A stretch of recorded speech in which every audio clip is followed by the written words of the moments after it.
The FIFA World Cup officially kicked off now in Mexico City. For fans, the excitement has been growing for weeks. Today's match sees Mexico and South Africa face off.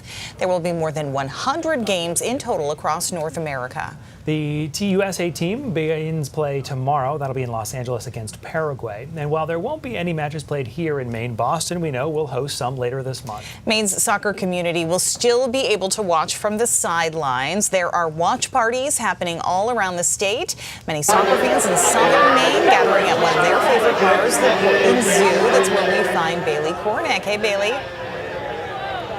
Hey, Brian. Hey, Amanda. The World Cup finally kicks off today. We're at the zoo, which is actually one of the top 50 U.S. soccer bars. And so while our nearest host city is Boston, a few miles away, you can feel the excitement right here at home. I'm with a bartender at the zoo, Matt. Matt, from your perspective on the other side of the bar, how are we feeling for the, I assume, massive influx of fans headed your way? We're feeling good. I think as a city, our vibes are super high when it comes to soccer.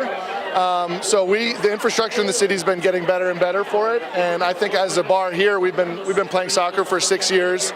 We're ready for it, and so excited to have the World Cup back in the summertime. So it should be great.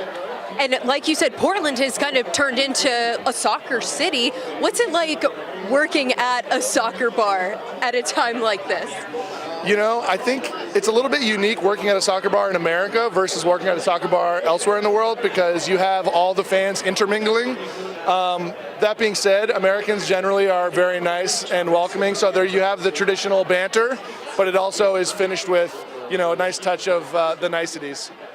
Little friendly competition. Okay, for this game today, you said you're rooting on South Africa. Absolutely. But you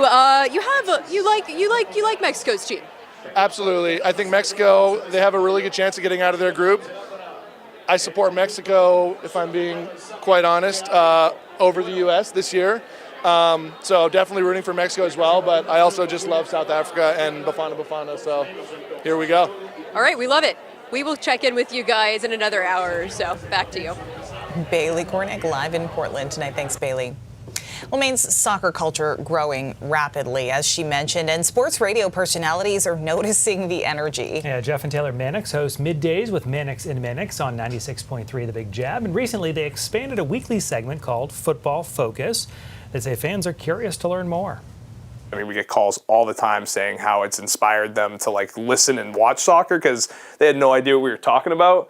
And then all of a sudden they're listening to us say, hey, I should probably start watching soccer. So it's been really cool to just see it grow from something that people used to call the show and say, why do you guys talk soccer?